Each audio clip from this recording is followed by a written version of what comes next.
Hi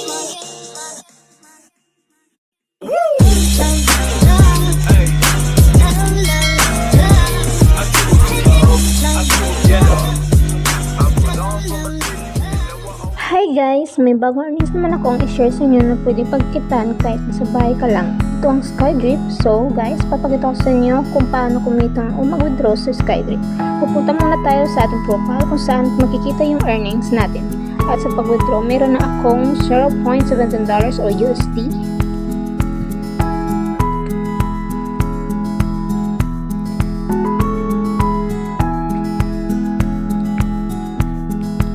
So guys, pwede tayong mag-withdraw gamit ang GCash, PayPal, or Lazada at etc.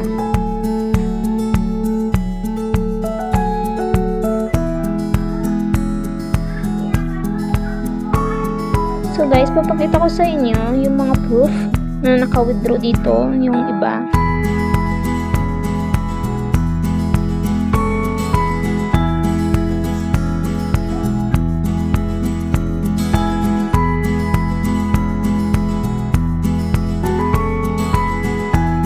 So, iba yung naka-cash out ng 0.39 USD. Meron din yung 0.45 USD gamit ang GCash.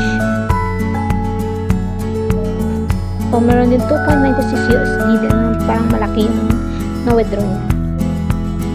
So, guys, babalik tayo sa ating tayangan or mag-play kung paano natin laruin yung Skydrip. So, guys, play natin. So, kadalasan meron talagang ads na lumalabas. Kailangan natin tapusin. So, guys, faster ko na lang ha. So, ang gagawin natin, hayaan lang yung i-open yung Skydrip or i-play.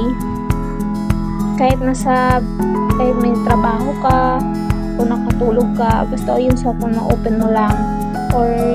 At yung Skydrip, buksan mo lang, hayaan mo lang siya, i-open mo lang siya, tsaka yung data, kikita ka na agad, papasok yun sa dashboard mo. So guys, kung gusto mo pa dumagdag yung kita mo, ito yung mga apps na pwede mo pang download o idagdagan para malaki yung kita mo talaga. So pwede din na mag-invite ka para mas lalong lumaki. Share ko lang po talaga to sa inyo, sa gusto na mag-download, nasa timeline ko lang yung link sa description. Thank you po. Yeah.